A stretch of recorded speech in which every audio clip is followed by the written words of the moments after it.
Your someday starts today.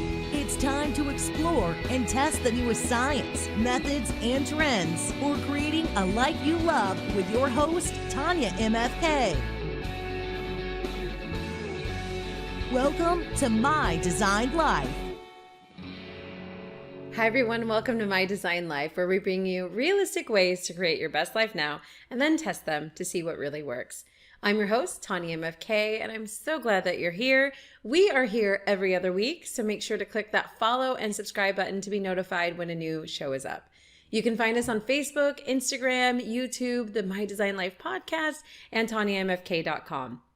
Last episode, we met with Giulia Impastoni, a woman with so much knowledge and many certifications that it's hard to nail her down to one title. But for now, transformational coach and teacher will suffice. She talked to us about the 8 keys of happiness and that there are 8 main areas for us to tend to and be aware of if we want to bring everyday happiness into our lives. And each key made a ton of sense. But the big question was, how do I bring it into my life? So she assigned me to a small guided meditation each day, anywhere from 5 to 10 minutes. And the goal of this was to help set the tone for the day and remind myself of what I really wanted in life, i.e. happiness. Then I simply went about my day.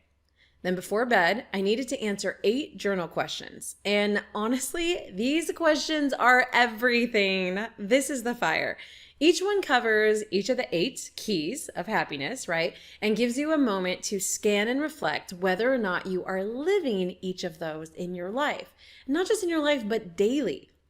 Right? You know, when we subscribe to this idea that life is short and the present moment is all that matters, then looking for happiness in like this long-term version is not the really measure we want. Like we want it in every moment. So having these questions to look back and say, how many of these am I living each day? I think is a wonderful, wonderful practice. I love these questions and I am definitely bringing them into my life.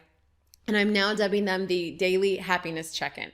I highly, highly suggest trying this out. And I'm going to give you the questions right now. So if you want to record this, write it down, whatever it is, I'm going to tell you right now because they are awesome. So number 1, today, in what specific moment was I in the here and now? And today, how have my passions been present? Today, which limiting belief did I overcome? And today, in which moment was I kind to myself? That one's a really good one. And today, what did I do that I've never done before? And what 3 things am I grateful for? And today, what did I do for other people? And today, what did I do that helps me get closer to my desired future? These are so great. They really help you look at your day through a different lens, and it begs the answer, am I happy right now? So if you missed that episode, go check it out on the My Designed Life podcast and the Tanya MFK YouTube channel. So now, today's episode, we are going to look at a completely new approach to money, your relationship with it, and how to keep you and your bank account happy. So here's our conversation. Welcome to My Designed Life. And now for our guest today. Her life path took the scenic route, first working with victims of domestic and sexual abuse, inspiring her to become a police officer, working with abused and neglected children, then transitioning into a career as a medical social worker, working with liver transplant patients that became a position of traveling across the country to speak with families making end-of-the-life donation decisions and evaluating liver transplant patients. But despite all her care and success, she found herself $87,000 in debt through much retail therapy and buyer's remorse, realizing that her relationship with money was toxic. Learning to pull herself out of this experience, she is now a licensed couple and money therapist, working for over 17 years to help broaden and deepen people's relationship with money. Focusing on earning what you're worth and managing income for long-term success, she is the founder and clinical director of the Willow Tree Wellness and Counseling Center, a multifaceted holistic counseling, psychiatry, nutrition, and couples therapy place. It's one of the most unique approaches and the first time I've seen someone put wealth and wellness together. So please, give a warm welcome to a woman that embodies wearing her heart on her sleeve, Nicole Iacovoni. Hi, thanks so much for having me here today. I'm thrilled to be talking with you. Oh, I'm so excited. I mean, doing your background work to find like your intro was so amazing. I was like, wait, she did what now? Like your first 2 or 3 steps were already like a lifetime. And I was like, okay, it keeps going. It keeps going. And then it goes, I was like, oh my goodness. So thank you for finding the time in your ambitious life to be here.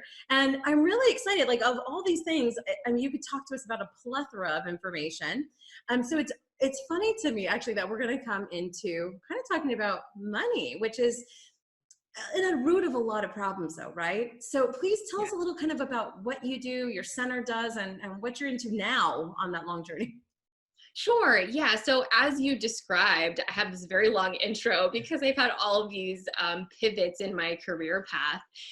But what I've been doing for the past several years is basically working as a licensed psychotherapist in private practice.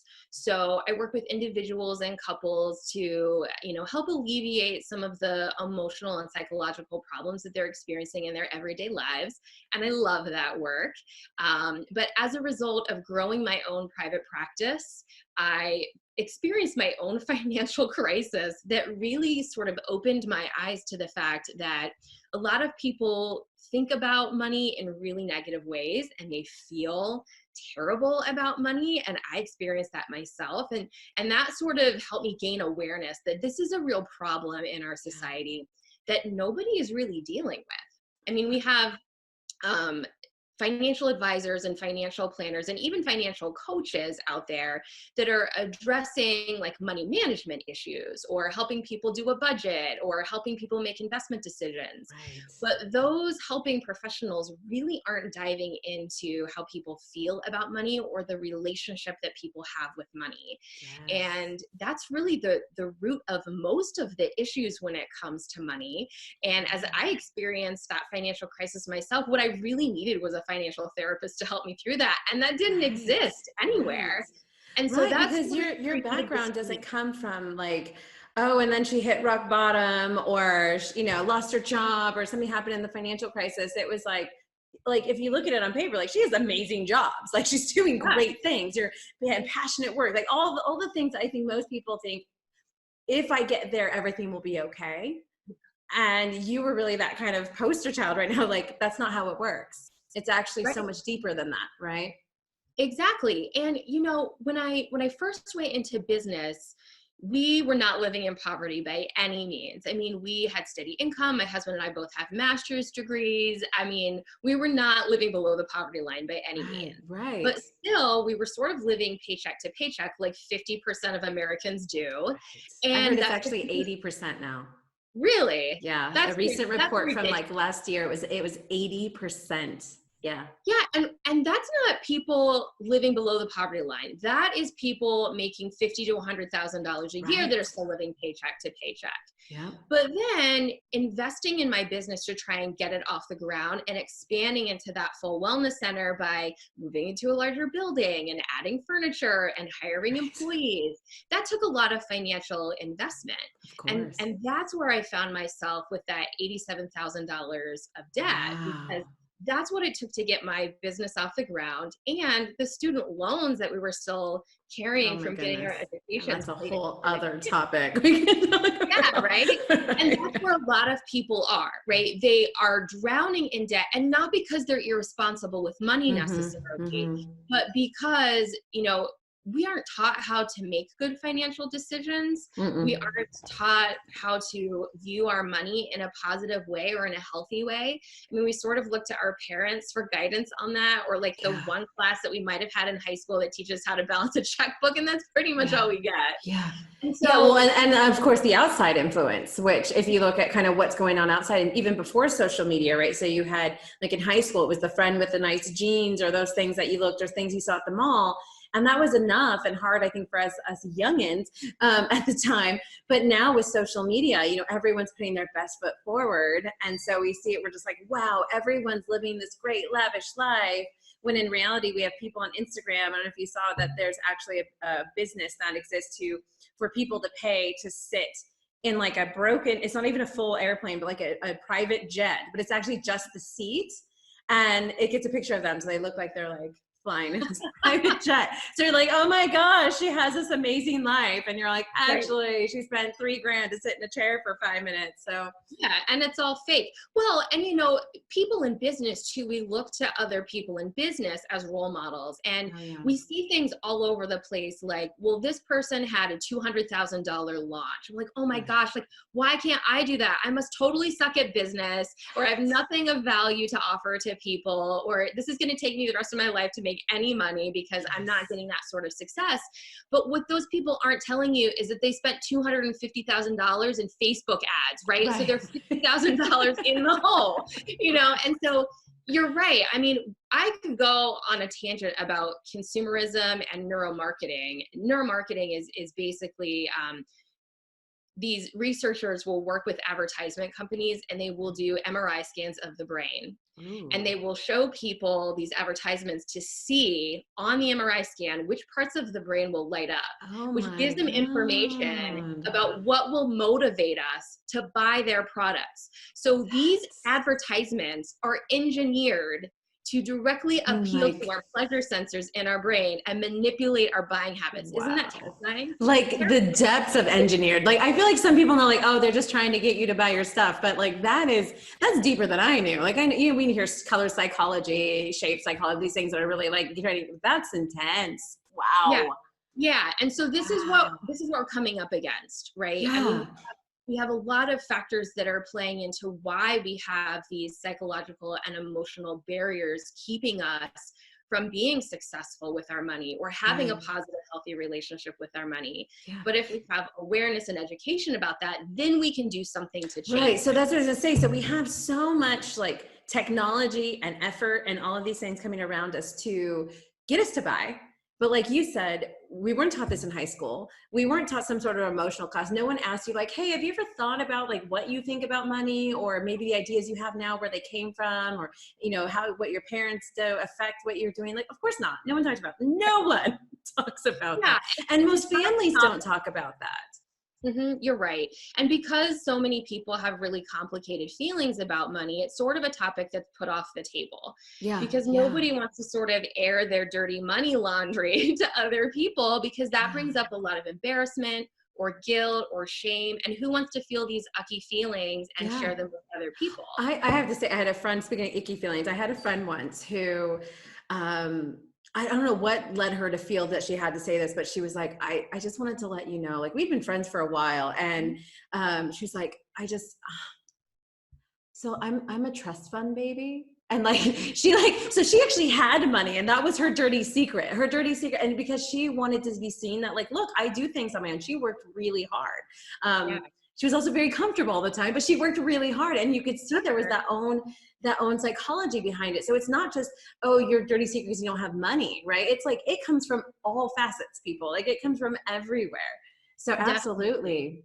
Yeah. I mean, some people feel like wanting more money or really hustling and grinding to make more money is greedy or selfish or materialistic, or they're worried that if they have money, they're going to be perceived, much like your friend probably worried, like they're going to be perceived as like a rich bitch, you know? Right. People don't want to befriend them because they're assuming that person's going to look down on other people who don't have money as them, or, you know, consider them as somebody that's like sleazy and slimy in their sales techniques and are like grabbling at money and all these other negative connotations.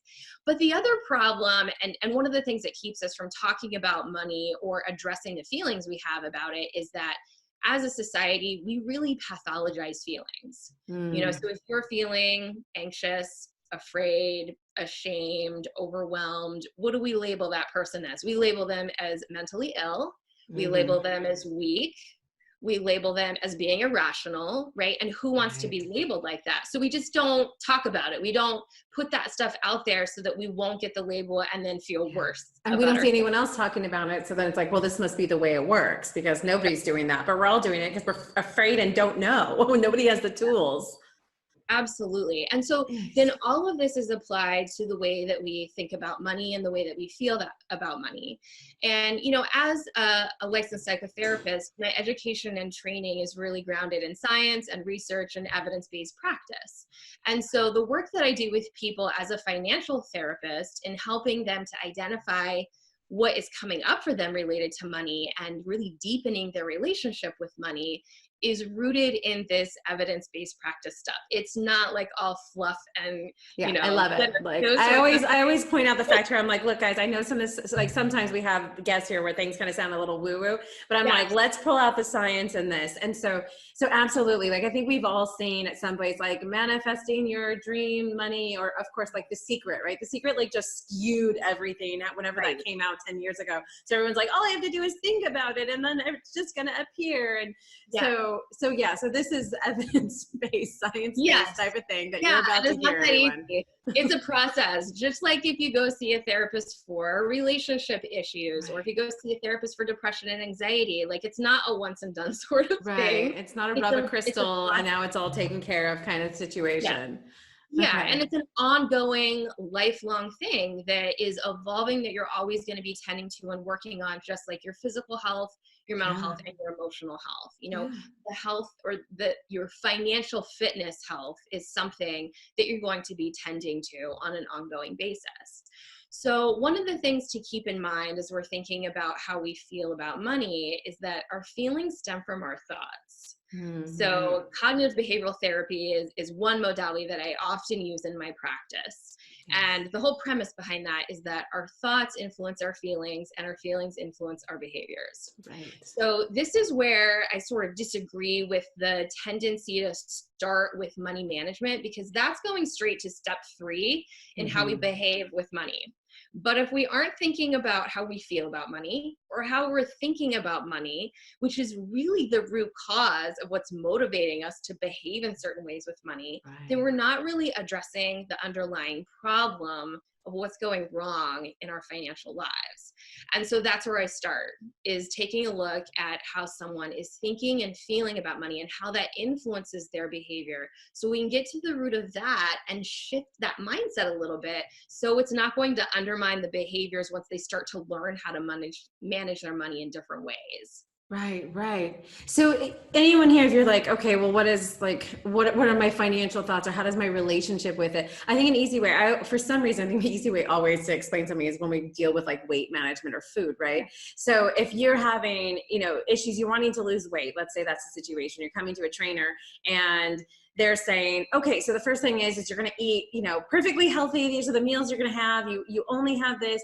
And like, those are rules. Those are things you could follow, but mentally you probably don't want to. There's going to be a lot of resistance. It's not how you normally eat. It's not how your lifestyle works. So it's not fun. Yeah, it's not fun. So like what Nicole's saying is like, she doesn't go and say, here's your budget, because this is the magic answer, which if you do follow it to a T, I'm sure it could work.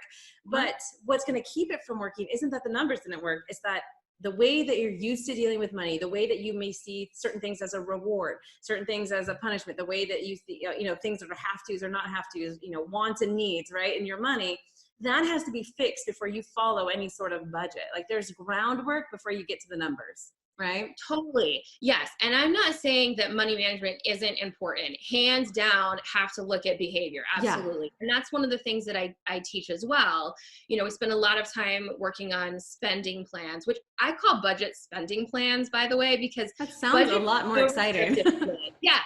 It's like the word diet. Like nobody wants to be on a diet. They just want to eat healthy. Right. And so like spending plan just feels a lot nicer to me. Well, it has the word spending in it. So that's always exciting. Yeah. You're like, oh, this is how I spend. Making a plan for what you're going to do with your money, not saying that you can't spend any money, because money's there to be used as a tool. Yes. So a lot of the work that I do does focus on creating a spending plan or creating a debt payoff plan or setting short and long-term financial goals. But that happens after we tackle some of the thought and feeling and money relationship sort of stuff. So and what the thing I go compare ahead. it to is like a dating relationship or a romantic relationship, because I'm a couples therapist. And so I work a lot with couples and relationship issues. And I think that if we think about our money relationship like a romantic relationship, it makes it so much easier for us to understand And then we can nurture that relationship in healthier ways and more fun ways, by the way. Right. Right. Usually it's a fun thing, right? So how do you do that? How do you go about dating with your money? Yeah. Yeah. So working with couples, I have found that when relationship problems are coming up, it's usually because they're not making the relationship a priority. Mm-hmm. So they're just sort of like in the grind, it's very mundane. It's not like those exciting romance stage in the beginning of the relationship. And so they have to carve out time to make the relationship a priority, to have quality time with each other, to kind of check in with each other, see what's going on with each other, and to play and have fun and be curious, right? And it's fun to take date nights and just like laugh and do fun things. Right. So we need to take that same concept of like having date night and apply it to our money and start dating your money. And so what I suggest doing is scheduling regular money dates, like say an hour every week, which is just time set aside on your schedule where you can love up on your money a little bit, where you can check in with it and see where it's been going all week and what it's been up to, and maybe make plans for the next week about what you want to do together. Because really, money is like a life partner to us. It's something we deal with every single day, and it helps us to live the life that we want to live. And not just in the material sense of buying things for us, but it gives us time, it gives us freedom, it gives us the ability to do the work that we love to do, that we're put on this earth to do. It help gives us people. to help people, to donate to charitable organizations, to help our aging parents, to pay for our kids to go to college and get a great education so that they can contribute to the world. It is literally one of the most valuable things that we have to create the life that we want. But if we neglect it, if we abuse it, if we forget about it, if we don't make it a priority, We're always then angry at it. Yeah. Like you said with that relationship, like, oh, I never have enough. It's always got, it's like, okay, so what are you going to do? Because it takes two in a relationship. Hands down. And that's where I used to be. Like I was in a toxic relationship with my money when I was in the midst of that financial crisis. And I used to talk smack on my money on the daily. I mean, like you said, you're never there for me. You don't do enough for me. I can't count on you to be there when I need you. If I talked like that to my husband, he would jet, like he'd be out of there, you know? And that's sort of what my money did too. Like my money ghosted me. They're like, you don't appreciate me. You don't take care of me. I'm out of here. I didn't have any money then. And so I really had to reframe that and start viewing my money in a way that was coming from a place of respect and appreciation and gratitude. And like I said, just really making time to love up on it so my money would love me back, so that it would want to stick around and it would want to be in my life and would want to do things with me and for me. So it was more of like a reciprocal relationship. And I sort of personify money, like I give it a character, almost like it is a real life partner. Right. Because our minds just understand things better when we personify things. And so that's a little bit of like a psychological strategy to use to get thinking about money in a different way, a way that's more fun and playful and curious, to get out of this mindset of like overwhelm or dreading it or fearing it, or like, oh my God, I have to look at my bank account today and this is terrible. I don't know what I'm going to find in there. I just want to ignore it. Yeah. Well, I love this. And I can see why the mental aspect's so important to address first, because, we discussed it just a couple minutes ago in terms of like money and yes, it's that, but even bringing it into this relationship persona, it's the same thing. Like, well, how do I usually deal with relationships? And, if, like we said, it takes two. And if I'm always angry at it, if I'm always pointing out the problem, never looking for solutions, then where do we expect that relationship to go? And I can see how it'd be hard for people, again, because you're like, well, this is an object. Are you being ridiculous? But I love how you said, it is like a life partnership. It's with us our whole lives. And I mean, that is true. And one thing I'm going to throw in there for any of you kind of doubters in there, if it wasn't money, it would be something else. There would always be some sort of currency. I've been to Burning Man. I get it. But you know what? That bartering is also a sense of currency. So like any of it where you're like, well, if we didn't have money, because I've come across those types and you're like, it would always be something. Okay. It'd be sand, it'd be friendship, whatever it would be something that would cost, right? So this concept of giving, taking, and is with us our whole life. That's how we function as humans, as a society. And so really actually like coming clear, how do I feel about this? And if you're living your whole life never talking about it, never facing it, never having an issue with, never doing anything, but of course, like again, putting in a relationship, like kind of wording, I'm like, oh my God, of course we have issues. Of course you're gonna have issues with money. You're like, I don't like it. I don't want to deal with it. I want to ignore it. Well, like, again, how good would a relationship work if you did that? And it just seems so clear when you put it in those words. Like, I love that. What kind of things, like, I mean, do you have clients that have this like aha moments when you do this? Yeah, I have found that a lot of my clients are just like, oh my God, I wish I had viewed my money like this years ago. Like this could have made such a difference for me. Yeah. But, I think that, like I said, it's a process and we're all evolving and changing. And so the money relationship is going to evolve and change over time too, just like a marriage, my husband and I have been married for 10 years. The way that we relate to each other and think and feel about each other right now is totally different than what it was 5 years ago, 7 years ago, 10 years ago, right? And so we're still getting to know each other because we are changing over time. It's a new person. Your money situation is going to change over time too. Like it ebbs and flows. Sometimes you have a lot of money and sometimes you have a little money. Sometimes you have a lot of debt and sometimes you have a little debt. Sometimes your business is booming and sometimes it's bone dry, right? And so you have to adjust and check in with your money and be like, where are we at together right now? And what is this relationship looking like? And how can we relate to each other better as things currently stand? And that's why I'm saying this is like an ongoing thing that we tend to, it's not a once and done thing. But when you make that first discovery and shift the way that you look at it and see it as a partnership and see it as something that you can gain control of and see it as something that can be fun and playful and flirty, for example. Love it. It makes everything feel better. And if you feel better and happier and more optimistic, you're going to behave in healthier ways. You're going to have more control over the decisions that you make with your money. They're going to be more intentional, more deliberate, and that's going to give you better financial success. So it's a win-win all the way around. And that's what my clients experience, is that shift, that connection between the way they think about money, the way they feel about it, and then the way that they behave with it. And then it all just sort of gels together. Right. Well, and one thing I love in this that is like, as you're going through these things and you just kind of went through this relationship, like we change and your money will change.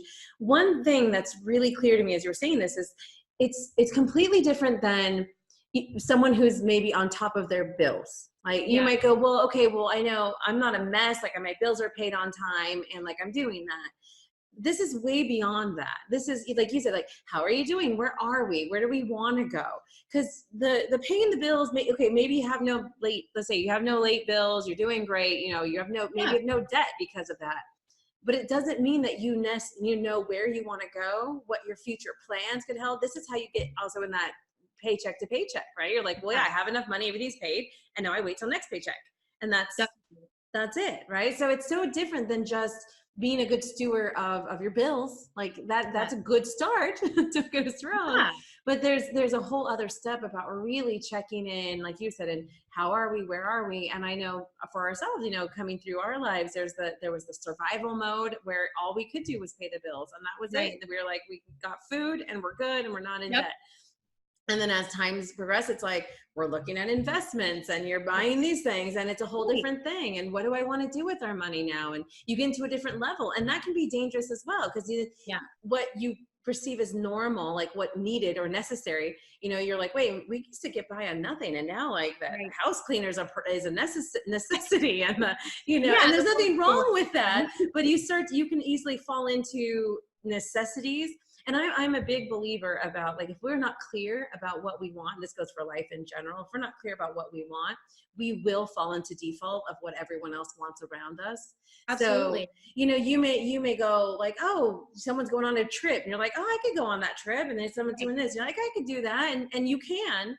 But then you find yourself going for a whole year when I didn't do any of the things I wanted. Like I didn't stop to go, what do I want to do this year? Maybe you wanted to take dance classes. Maybe you wanted to go on a different trip. Maybe you didn't want to buy the glass everyone was buying at the little thing you went to. Like, but because you start doing it, and then you find yourself again living by default. So I think the same thing, you know, with finances, you can do that if you're not going, what do we really want? Not just now, not just this month, for the future, you know, there's the next year goal, there's the 5 year, the 10 year, and there's the today, right? Like, it's all those different spances, but you have to take the time. Step one is taking the time for these money dates. Exactly. And maybe during your first money date, what you get clear on is your values. Maybe that's how you spend the money date. You know, you go to Starbucks, you get your favorite hot beverage, and you sit down with your journal and you write out what is really important to you, because that's what you're talking about. And that's one of the first steps in figuring out what we want to do with our money long term, is to get clear on what is most important to us. Do we value freedom? Do we value creativity? Do we value health? Do we value travel and adventure? What is most important in life? What do we not want to live without? And then once you get clear on that, you can make sure that all of the decisions that you make about your money align with those values. That's what creates a happy relationship with your money, is when those align. But if you're looking around you and you're just doing what everybody else is doing, then you're not staying true to your values. You might not even know what your values are. You might not know. Exactly. You don't even know sometimes what they are. You're like, well, this is nice. It's not bad. You know, and to put it in a perspective, I always use this example, is like, if you tell me you're going to run a marathon, no one's going to say like, oh, that's a terrible idea. I might tell you that because I don't like running, but like, it's not, no one's gonna be like, oh, what a horrible thing to do. They're like, oh, most people see it as a noble, great thing to do. Go for a marathon, go get it. You know, go girl, do your practice, whatever you want to do, right? Do you? And so you'll go and do that. But if you turn around and you're like, well, my goal this year was really to spend time with my family and read 100 books, then running a marathon does not do anything to get to that goal. Right. And so it's not about that the things you're doing are wrong, or the things you may be purchasing, or things you know are wrong. It's nothing about it being wrong, but it's about, is it what you really want? Exactly. You know, and and most of us, no one asks that. You know, when we go to parties, we go to hang out, we go to the grocery store, no one's like, hey, Nicole, what do you really want for life this year? What are your values? Desires? Right. Or if you go to a financial planner, okay, by the way, financial planners are 70% male, right? 30% female. Okay. So as a woman, that doesn't really jive for me. Right. Like, I want to work with a woman that understands my values and the way I make money and those sorts of things. So that's an aside. But when you sit down with a financial planner, your financial planner isn't saying, okay, so tell me, what do you really desire in life? What are your deepest values, right? How much goes in a Roth IRA? What sort of value do you want to offer to the world to make this money? Like, they don't go there, right? That's what financial therapists are for. And, you know, Google financial therapists. They aren't out there, right? There's just a need for financial therapists. Yeah, you know, that's what I wanted. Everybody struggles with this. Everybody. Yes. So I come from a really extremely poor background. So we lived in homeless shelters as a kid. My parents, you know, were teenage parents, all that. They never learned how to manage money. They still struggle in certain areas of that. And so I was kind of the opposite. So instead of taking their bad habits, I lived in fear of the bad habits. So I was like, oh, I had every penny was marked down. I asked for a savings account when I was 12, like, but it was a fear. Like, it was like a thing of security. And I remember freaking out on my husband because he had gone to like a fast food place and spent, I remember it was $3, like $3.12 at the time. And I was like, what is this? Because it wasn't in the budget. It was fine, but I was so mad. Like, we have this budget and there's this reason, because like I was so afraid of what money could do to me if I wasn't in control of it. I did little quotes with my hands there. So like control of it. And so like I come from this other part. And the reason I said this is actually just my funny story about the financial planner, because when I heard financial planning, by the terms of the words, you're like, yes, this person's going to help me plan my finances and do something smart with them. So I was 18 years old by this time, and I had a very good job, and I was like planning my wedding, doing all these things. And so we went, and I would like, my eyes just glossed over. I was like, what is this stuff she's even talking about? Right. Again, 18-year-old kid, no financial background at the time, like Right. investing.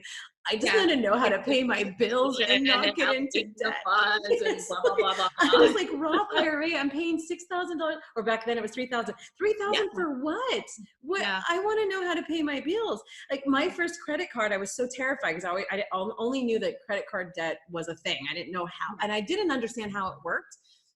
Because in my head, I was like, you use it, you pay it, which is actually how it works. But I was like, then how does everyone get in debt? Like, I was so confused. What's the problem here? So the first time, but I knew I had to get credit, right? So again, I was 18. All this happened at 18. I was so scared.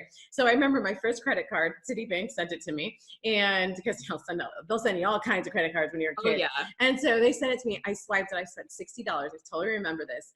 And I went home that day. And this tells you how old I am. I wrote a check by hand, put it in an envelope because there was no e-pay then, and I sent it the same day because I was like, I want to get my credit, but I don't want any of this debt that people are talking about. And so I sent it the same day.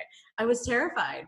But yeah, this stuff doesn't exist. Something's really great, and this is part of the work that I do with clients. What you're talking about are your first money memories. Yeah. Those are stuck with you, and they influence how you think and feel about money to this day. Absolutely. Until you recognize that maybe those memories aren't serving you very well, and you work to change them and shift the way that you believe about money, right? Yeah. So in your first money memory, it's totally fear-based, and you're able to recognize that now. It's like, okay, if I spend any money, I got to be on top of it. I can never be late with a bill. I have to pay it immediately. I can never carry a balance. And that causes a lot of stress, right? So much stress. You might have lost sleep over it, and that's an emotional toll on you. Right. And I have a similar example. Like my first money memory was when I was 5 years old. And I was in elementary school and we did this fundraiser. And as an incentive for selling these magazines, we got to do what they call a nickel dip.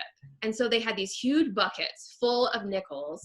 And based on how many magazine subscriptions you sold would determine how many dips or like hand claws you got in the bucket of nickels. And then you got to keep whatever you out. This sounds kind of painful, actually. Do you do it with your hand? Right? So this 5-year-old little tiny hand, right? Aww. And I think I earned 5 scoops or something. And I was thrilled because this was the first opportunity that I had to have my own money where I didn't have to ask for it from somebody else. Right. And I already had all the things picked out at the store that I wanted to buy with these nickels. I was like Lisa Frank stationery. I wanted the papers, the pens, and the stickers, right? So I go in there and I'm like diving into this bucket of nickels and like grabbing as many as I can in my little fist. And you put it in your little plastic bag. And I was so proud of myself. I thought I did such a great job. And I did go home and it added up to like $12. And I was like, I don't even have enough money to get the paper set. I was so disappointed. But like in that moment when I'm grabbing at these nickels, what came out for me was, I have limited opportunity to make money. And so I have to get as much as I can now, or the opportunity is going to pass me by. And I carried that belief with me into adulthood. And so then, as a working adult, I felt like I had to fight for my fair share. I felt like I had to seize every income producing opportunity, which resulted in me working 2 and 3 jobs at a time sometimes, hence my very complicated career path experience, right?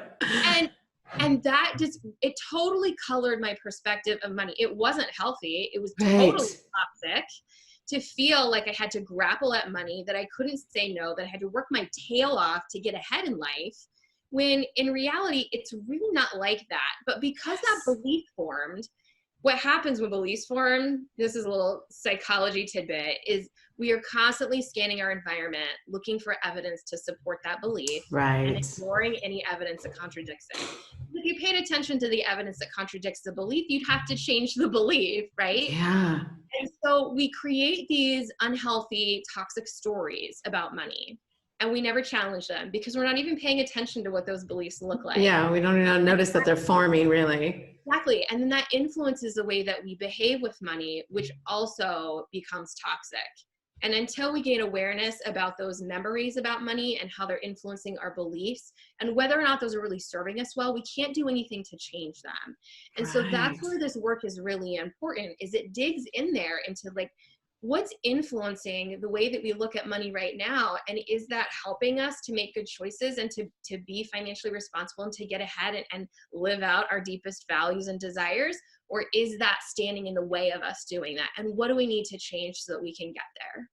Wow. You said so much right now. I hope everyone, you just like soak this in, because there was so much in that. The concept of early money memories, understanding that those things really stick with us. I knew like, yeah, there was a fear and stuff kind of based in that, but I never really put it like, yeah, that stuck with me, that really stayed there. And I totally remember it. But also you saying, like I needed every opportunity. And so I took all the jobs and I did all the things. And on the outside, I think it's easy to be like, well, look at her. She's a go-getter, you know, like Right. that's great. And, you know, and I'm working my butt off because, and you said this too, because that's what everyone says we should do. But in reality, it's not actually how it has to work. There were so many truth bombs that you just dropped in like this short time. I was just like, oh, if you guys saw my face, I was like sinking, like, yes. Oh my God. Because there's so many strong items that you said in there. And again, from the outside, which most of us are looking at, that we're seeing them completely different. Like, this is great, she's doing that, but they're all stemming from a very unhealthy, toxic way. And we ourselves more times than not are not aware of them, because nowhere in our lives has this thread been put, this idea been put, anything weaved into something that we should pay attention to. School doesn't do it.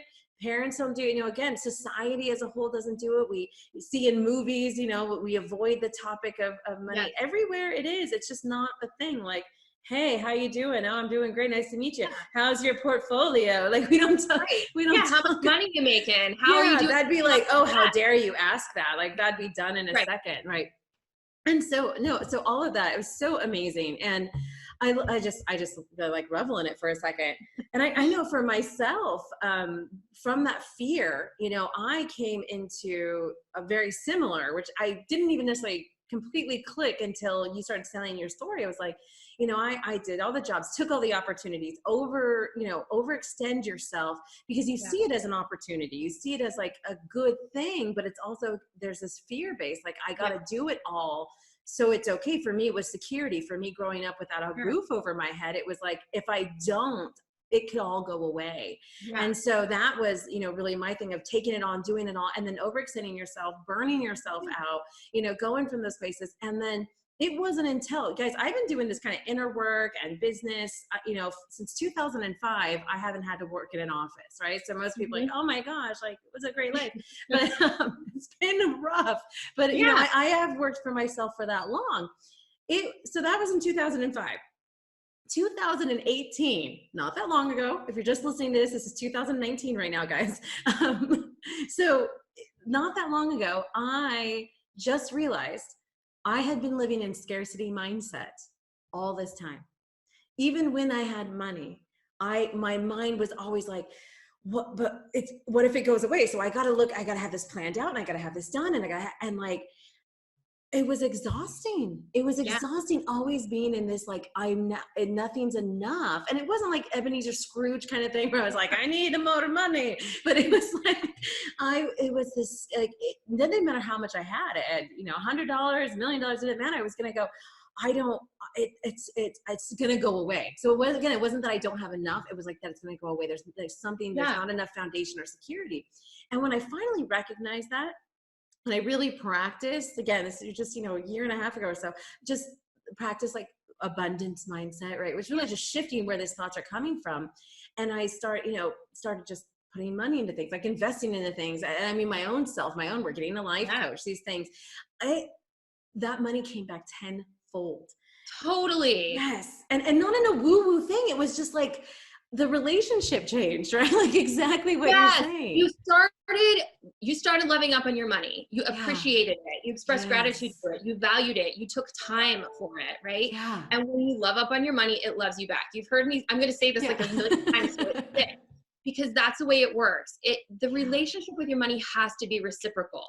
And it has to be based on respect. And then when you started respecting your money and you started seeing it a different way, and you started nurturing that relationship, it gave back to you. Just like what happened. So much. Like, I mean, so much sounds like it. But I mean, like every time, any little thing I did, like I was never without, and I didn't have the fear anymore. It was it's such a nice feeling. And I'm not sitting here on gold bars, anyone, Right. but like, it is a whole different mindset of like, yeah, we can do that. It's okay. We're going to be okay. And a big part of that was the acceptance of like, wherever I am, I'm going to be okay. Right. Sure. Like, we have this saying that I would say like, okay, well, if everything was to go away, am I going to go sit in a gutter and be like, well, I guess that was it? I'm not. I'm going to figure it out. Like that's the spirit that I have. I'm going to do it. I've been resilient before. I'll be resilient again. And do I have the answer? Do I know exactly how it's going to work? No, but I know I'm not going to give up. And so even if it all goes away, I'm going to be okay. My family's going to be okay. That's the whole point of doing this deep inner work when it comes to tending to the money relationship, is because it gives you financial power. That's what this is all about. Because when you change your relationship with money, it changes what you do with it, changes how you feel about it. It changes the decisions that you make. And then more comes into your life. More money comes into your life, more freedom comes in, more flexibility, more power to go out there into the world and do what you're meant to do, right? That's what all of this is about.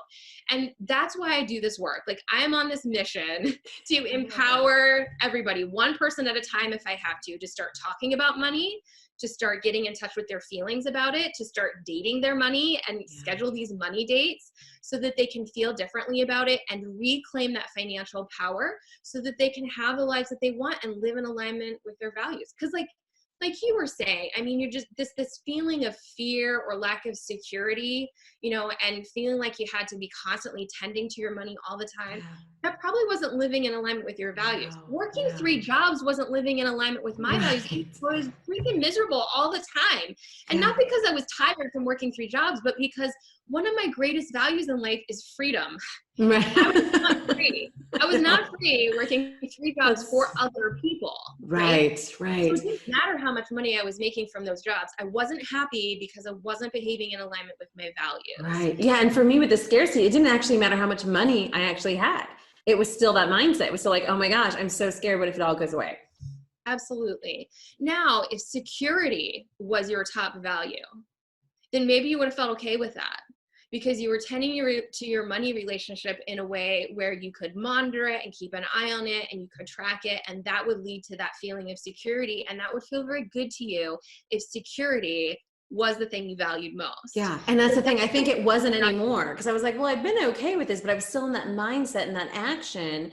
So then it was like, well, I actually want to enjoy my day and enjoy my life and do these things. We were traveling full time and seeing the world. And I was just, like, we're like micromanaging, like we spent 20,000 dong, which is like 80 cents, you guys. And we're like grinding every single thing here. And I was like, this is not fun at all. Sure. So that, well, so we have a little bit of time left. Can we take a little with this, all this amazing information, and maybe just give some the starter quick kit of how, like some action steps that some people could take if they're like, okay, I believe you that this is where they're going to start. They believe that they actually have a problem. Okay. I realize I have a problem with money. This is not a good relationship. What's the first step? Yeah. So the first step is to start dating your money. And people are going to be like, oh, well, how do I do that? That sounds really complicated. It's not complicated at all, because as I mentioned, a money date is just time set aside to pay attention to your money, to see what it's up to get to know it, to love up on it a little bit from a fun, curious perspective, right? So, say like you have a money date where you're looking at your bank account, you want to come at it from a place of curiosity, just to find the facts, like just to see what's happening. Where's the money going, and is that going to things that make you feel good, or is it going all to bills, or like what is happening with the money, right? Yeah. So that might be a little money date, but it's not crunching numbers necessarily. No one's telling you to do that, and it is like dating, right? So you're not going out for the full romantic dinner. Like this is the first coffee date, like where you're let me see if I even like talking to this person. Exactly. What's going on? It's not like you're going to sit down for your first money date and be like, will you marry me? You're not going to get down on bended knee this first time. Like, are we going to buy a yacht together? What's happening? Getting to know you type of. Right. Yeah, exactly. So it's just like, what's going on with you and what are your hopes and dreams in life? Like, if you were sitting across from your money and money was a person, and be like, what do you want to do for the rest of your life? Or like, what adventures would you like to go on with me? Maybe, that sort of thing. Just from like a place of curiosity, just exploring it, not from a place of judgment where you're like, oh, I suck with money. I'm bad at spending. I engage in retail therapy all the time. Like, we don't want to do that. You're not going to get a second date if you do that. No, no one wants to hang out with you. Your money's going to be like, see you later. I'm out here. You know what? If I'm gone, you won't have this problem because there's no money to worry about. Exactly. So it's kind of like, you could go like the blind date route with it. That's sort of what it is for your first date. Yeah. For a lot of people, I think it really is. They're like, so who are you? Where do you come from? Where do you work? I also have a really fun tool to help people get started with this so it doesn't seem overwhelming or intimidating. So I have a Date Your Money planner, and it's a workbook that tells you how to start dating your money. Okay. It talks about the 4 different first date ideas that you can come up with. And then it gives you 7 sexy, flirty date ideas that you can add to your schedule as you're booking these regular money dates. So I recommend scheduling a money date once a week to start, maybe for an hour, and you can pull some ideas from that money planner, or you can come up with your own. But it's a good habit to get into so that you're making your money a priority. You're looking at it from a different lens, that relationship type of lens. And you're seeing your money as something that can be fun and playful and doesn't have to be serious and something to dread and avoid all the time. Right. Oh my God. I love it so much. Everyone has to go back and listen to this like 3 times. There's so much therapy, like just working through this episode. I love it. Well, so before my last question, please tell everyone like where they can actually find you, follow you, come see you, anything and everything about getting it together. Sure, absolutely. So you can go to my website at NicoleIacovoni.com. You will see right at the top of the page that you can download that money planner there for free. So it's budget friendly right out of the gate. You can follow my blog. I send what I call money love note newsletters every week that gives you fun, cool ways of seeing your money and loving up on that money relationship. And I also book discovery calls with people who just want to kind of dig in there and figure out what's going wrong in their money relationship and what might help them. So those are 30-minute calls that I do complimentary just to see what is the best direction to go in the money relationship. And do you work with people remotely then? So you can do like online, therapy? Amazing. Okay, wonderful. Yeah, so I have 2 different businesses essentially. So I have my holistic wellness center that is a brick and mortar that I see clients for, relationship issues and general mental health concerns. And then as a financial therapist, that is all online. So I work with people all around the globe. We do virtual therapy sessions, financial therapy sessions. And I'm really big on homework, both in my clinical practice with clients and with my financial therapy clients. So I'm very engaged in what we're doing and give action steps. It's very practical. It's very hands-on because I want to create transformational change for the people that I work with and really shift how they're thinking and feeling about their money. So that's something that all my clients can count on from me. Awesome. Okay. So you're available. There's no excuses. There's a free call. If you're still like, I don't know, I don't talk to somebody, go get and download that book. We'll get the information up here on the screen so you guys will see that. We'll get that link. So there's literally no excuses here. Like there's no excuse. Right. You need to come get started. And as you're seeing, this is everybody. This is not like some individual thing. You haven't fallen off the wagon. There's no shame. Like this is just, none of us have had this and it's just not there. So if you're the one who has, I mean, awesome, but the majority of us have not. So, that's amazing. So for our last question. It's like saying that none of us have relationship issues, you know, like all of us have some sort of relationship issues, even if it's like mom issues, right? Like every relationship has a problem. Well, the same rule applies to money too. Like every money relationship has something that could get better or be improved upon. So, I mean, this applies to absolutely everybody on the planet. Well, I was going to say, anyone who thinks like, oh, I don't have any relationship issues. Well, the first issue we can identify is denial. So we can see that that's the first one. So for my last question, well, so tell me, so we're going to test this out and see how this goes, because everyone's going to get on the ball. So what is the task that you have for me this week to get to wellness and success by dating my money? Okay, so step number 1 is to download the Date Your Money Planner to get some good money date ideas. The second step is I want you to book 2 money dates this week, each for an hour in length. And the first one can be of your choice, whatever you want to do on that first blind date money date. Okay. But the second one, I want you to spend writing a love note to your money. Ooh, okay. So imagine that you're in this relationship with your money and you want to love up on it. You want to express appreciation. You want to adore your money. You want to communicate respect. Maybe you want to flirt with it a little bit. Get creative. Get creative in your money love note and just swoon over your latest financial crush. I love it. Oh, that's so great. Well, this is going to be exciting for me too, because all the financial stuff that I did and the control that I had to have growing up, I've actually now transitioned to my husband. And so he finally having like the trust of someone to do it. But there's still that part of me that I'm like, I don't always know what's going on with the money. So this will be this is like, I haven't really been a good financial partner. And so I need to come in and kind of date that money. So I'm excited to see what I'm going to find and what I'll learn. But I love this letter thing, because that relationship is like an ongoing thing to fix, right? Like I've told you guys all these things that I've realized, but it's not like, and now everything's perfect. So there's definitely still more to look at. Exactly. Well, okay, so I have like writing a love note to your husband, that your husband isn't perfect, but if you're writing a love note to him, you're not going to be like, you didn't wash the dishes this week and you didn't take out the trash like I asked you to. You're going to be like, you were so great at like making me coffee the other day and I super appreciated that, right? And that's sort of the same approach you want to take as you write your love notes. Yes, definitely want to do it that way. If not, we have to work on what love notes are, guys. Right. So, all right. Well, so I have my assignment. Thank you so much, Nicole. This has been amazing. So much fun. There it is, everyone. If you want financial freedom, you know what you need to do. So if you want to follow along with this challenge, then you can always tag us using the hashtag #MoneyDate, or you can just watch me go through it at My Design Life Show on Facebook and Instagram, or learn more at our website, mydesignlife.show. You can also follow me at TanyaMFK, learn all about our workshops, retreats, and programs at TanyaMFK.com. If you like this episode and like to see more, then make sure to click that subscribe button to be notified of our next show. And remember, your someday starts today. Make it the best. I'm Tanya MFK, and I'll see you next time.